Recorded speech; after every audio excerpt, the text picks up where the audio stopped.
अस्सलाम वालेकुम, सत श्री अकाल। मैं हरमीत सिंह हूं और आप देख रहे हैं आपका अपना YouTube channel Harmeet Singh speak के नाम से। आप सबको बहुत शुक्रिया जिस तरीके से आप हमारे साथ जुड़े हैं। अलकसाम ब्रिगेड के वार तेज मुतअद्दिद हलाकत व जख्मियों की खबरें आ रही हैं। इसी तरह आपको बताते चलें कि पहली बार इसराइल के अंदर इसराइली फौजियों को उनके यहूदियों ने पत्थर मारे। क्या इसकी वजूहात है वो भी बताएंगे आपको। इसराइल के बेरूत पर हमला, 8 मंजिला इमारत जो है ज़मीन बोस हो गई है और इसराइल के वज़ीर आज़म को गिरफ्तारी का खौफ और दुनिया की ज़मीन जो है उसके लिए तंग होगी। इस पर भी बात करेंगे, लेकिन सबसे पहले बात करेंगे, हमारे पास जो तफसीलात आई वो आपके सामने रख लेते हैं। अलमियादीन ये कोट कर रहा है कि जो हमास का अस्करी विंग है उसने रिफा शहर के मुख्तलिफ यानी अवूद बुर्ज अवाद जंक्शन के करीब इसराइली फौजी और गाड़ियों को निशाना बनाया है, जिसमें जानी माली नुकसान की खबरें आ रही। इस तरह उन्होंने ये भी बताया कि अलकसाम के जंगजुओं ने इलाके में इसराइली फौजियों की निगरानी की और 4 को अपने अलगूल स्नैपर राइफल से निशाना बनाया, जिसके नतीजे में 2 फौजियों की हलाकत हुई है।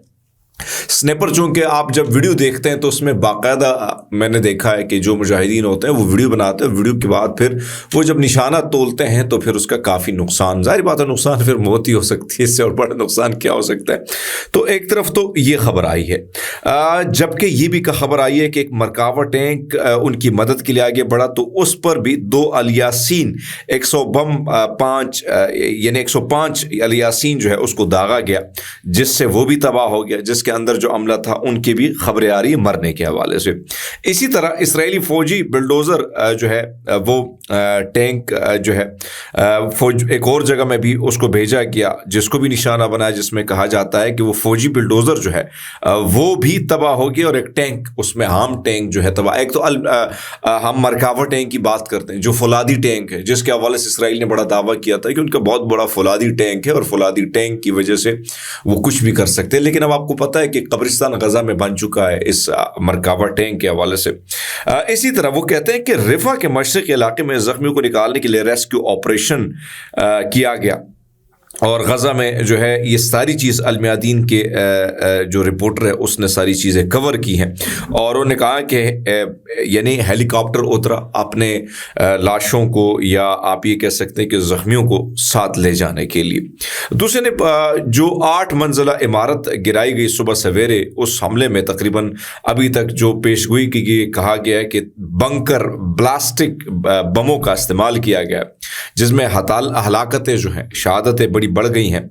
और ये कहा जाता है, ये इसराइली मीडिया कोट कर रहा है, वो कह रहा है कि हिजबुल्लाह से रिलेटेड ये जगह थी, लेकिन हकीकत इसकी कुछ और है। और हकीकत जो है वो हम आपको बताते चलें तो हकीकत ये कहा जाता है कि इसमें आम जो शहरी हैं उनकी जो है हलाकत हुई है, आम आदमी उसमें उसकी जान गई है, दीगर लोग जो हैं यानी ज़्यादातर आप दावा की जाता है कि ये जुड़ी थी इस इलाके से, लेकिन इस इलाके से जो खबर आई कि भाई सब ऐसा कुछ नहीं हुआ है, नहीं हिजबुल्लाह का कोई लीडर अभी तक कोई तस्दीक नहीं आई, तो मैं उसकी तस्दीक नहीं कर सकता क्योंकि ये वहाँ मामला आया है। तो यानी इस मैं अगर बात करूँ तो यकीनन ये बहुत ज़्यादा नुकसानदेह है उनके लिए। और ज़ाहिर बात है 8 मंजिला ये अपनी इस वक्त आप अपनी स्क्रीन पर भी देख सकते हैं, बहुत बड़ी इमारत है।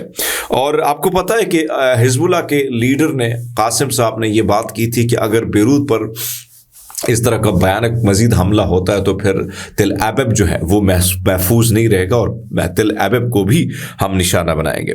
इस वक्त आपको बताते चलें कि एक तरफ तो आपको पता है कि इसराइल के सिपाहियों के हवाले से नाइंसाफ़ी हो रही है, ये ख़बर उनके अखबार में आई और यानी चीफ ऑफ स्टाफ हर्जी ब्लेवी का कहना है, ये इसराइली चीफ ऑफ स्टाफ है हेर्जी ब्लेवी, वो कहते हैं कि फौजी क़यादत अभी 7 अक्टूबर को होने वाले इंटेलिजेंस ऑपरेशन नाकामियों की जिम्मेदारी कबूल नहीं कर पाई है, जबकि फौजी रिजर्व सिपाही इस नाकामी की कीमत अदा कर रहे हैं।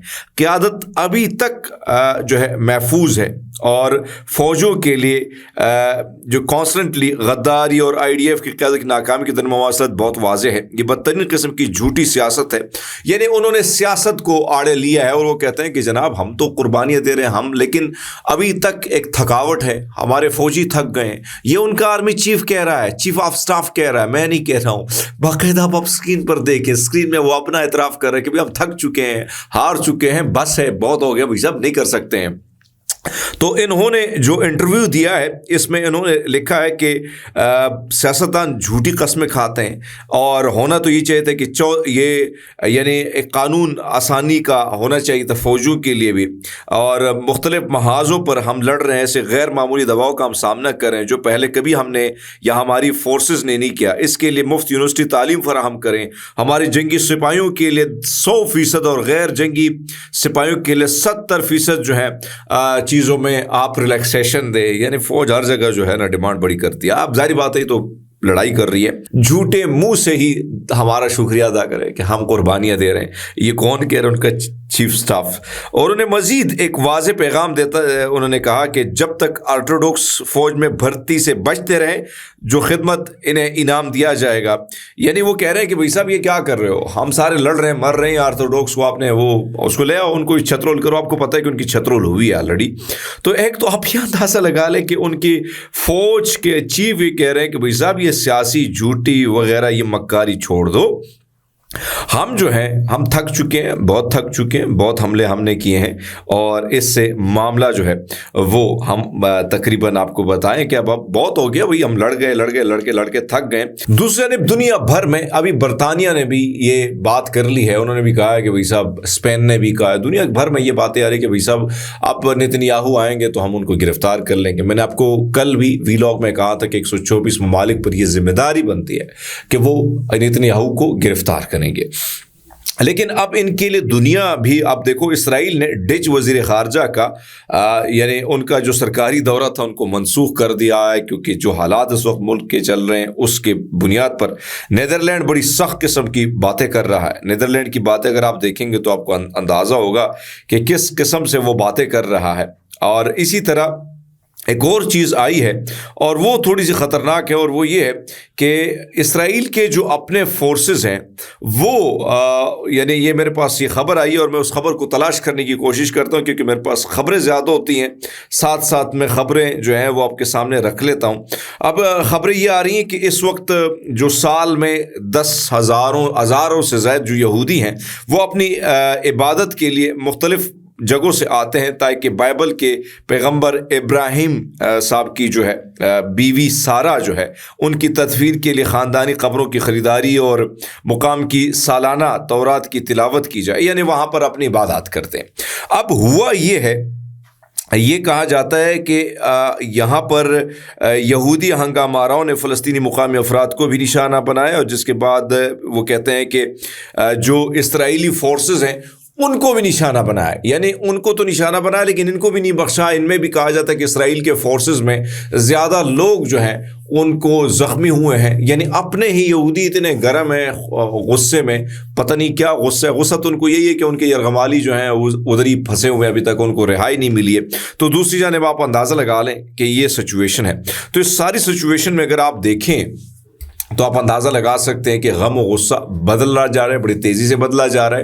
اور دوسری جانب آپ یہ دیکھیں کہ اپنے فوجیوں پر بھی انہوں نے پتھراؤ کیا ہے. تو یہ پہلی بار ہوا ہے کہ یہ سوچنا چاہیے یونیفارم والوں کو, فوجیوں کو, کہ بھئی جب آپ حد سے بڑھنے کی کوشش کرتے ہیں تو پھر عوامی طاقت بھی ہوتی ہے اور عوامی طاقت کا مقابلہ کرنا کوئی آسان کام نہیں ہوتا.